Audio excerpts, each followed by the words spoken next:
রিক্সাওয়ালাকে ঠাস করে চর মেরে দিলেন, সিএনজি ওয়ালাকে ধপ করে গলা ধাক্কা দিয়ে ফেলে দিলেন, আপনার অফিসের আপনার দোকানের ছোট কর্মচারীকে কথায় কথায় মা বাপ ধরে গালি, আপনার হোটেলের মেসিয়ারকে কথায় কথায় লাঠি দিয়ে বাড়ি, আপনার অধস্তন যারা কাজ করে তাদেরকে কথায় কথায় তুই তুকারি।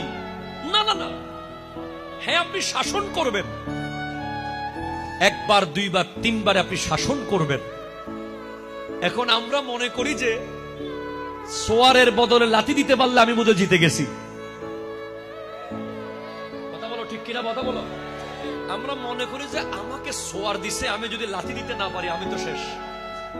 না না না না, আপনি গোটা পৃথিবীর মানুষকে দুই ভাগে ভাগ করেন, এক দল প্রতিশোধ নিয়েছে, আরেক দল কোনোদিন প্রতিশোধ নেয়নি। যেই দল প্রতিশোধ নেয়নি কোনোদিন, সেই দলে আপনি আমার নবীকে পাবেন, সেই দলে সিদ্দিক আকবরকে পাবেন, ফারুক আজমকে পাবেন, উসমান জুন্নুরাইনকে পাবেন, মাওলা আলীকে পাবেন।